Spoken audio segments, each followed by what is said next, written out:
Hey everyone, I'm Lance, and this is the first time you're seeing me talk on camera. I want to take a minute before we jump into today's video to share why I'm doing this and what this channel really means to me. For the past year, I've been creating travel videos mostly behind the scenes, filming, narrating, editing, without ever really showing myself.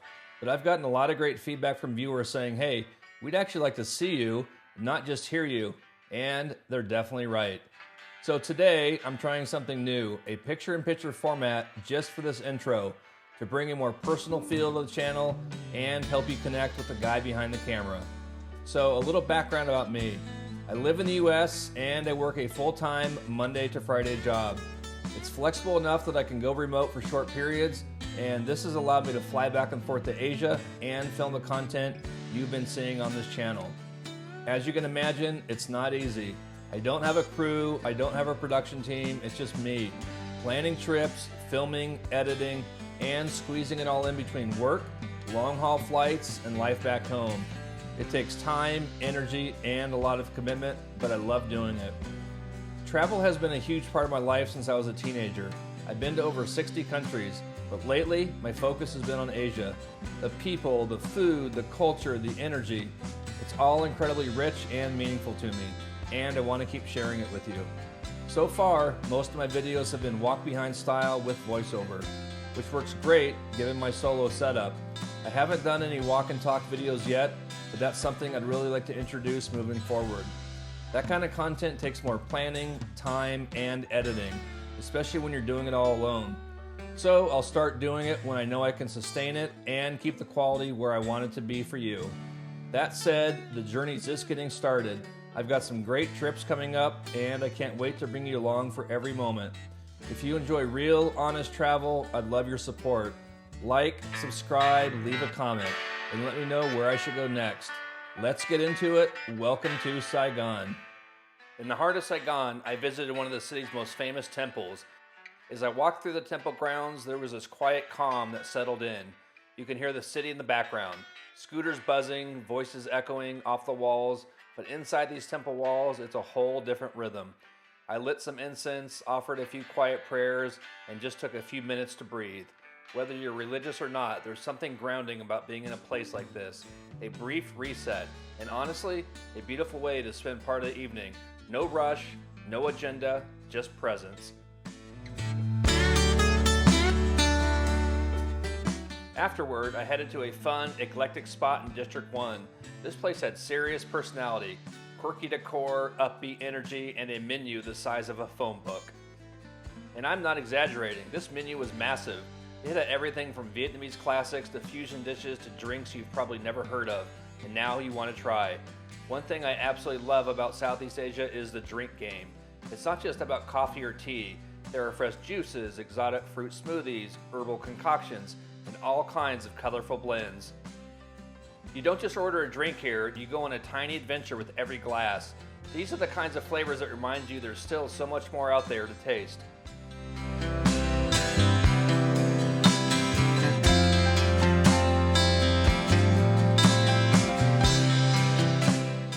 And now, the food. First came a spicy beef dish. Full of flavor, just enough heat to make you reach for your drink, but not enough to make you cry. Perfect balance. Then came one of my absolute favorites, luklak, or as it's sometimes called in the US, shaken beef. But I'm telling you, it just hits different here in Vietnam. The beef is tender, caramelized, and a little tangy, a little sweet. And then there's that dipping sauce.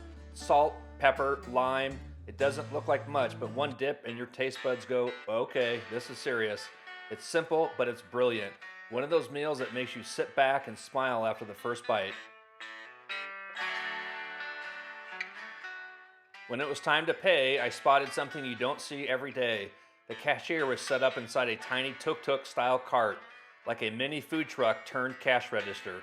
Only in Vietnam, practical and charming. Later that evening, I met up with some friends at a celebration, and when I say celebration, I mean a real one. The streets were alive, people everywhere, lanterns glowing, incense smoke drifting through the air, and this hum of activity that you could feel in your chest.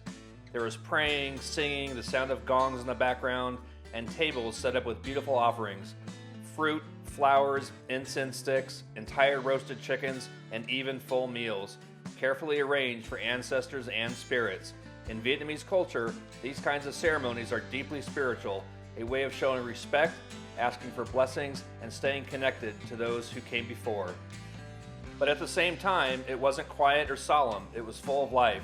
People were smiling, laughing, reconnecting. It felt more like a giant family reunion than a religious ritual. Kids were running around, vendors were serving snacks nearby, and neighbors were catching up like it was a block party. What struck me the most was how open it all was. Even as an outsider, I never once felt like I didn't belong. People welcomed me in, explained what was happening, handed me food, offered incense, and just like that, I was part of it. That's something I've always loved about Vietnam, the way people just fold you into their world without hesitation. It was one of those moments where I didn't want to pull out the camera too much. Not because I couldn't, but because I wanted to actually be in it. Just to watch and listen and take it all in. The colors, the music, the energy, it was beautiful chaos in the best possible way. We spent quite a while there, talking with people, observing the rituals, soaking up the atmosphere. By the time we left, the street had filled even more, and it felt like the whole neighborhood had shown up. These moments, they're not the kind of thing you plan for, but they're the ones that stay with you. Real, human, rooted in tradition, but overflowing with life.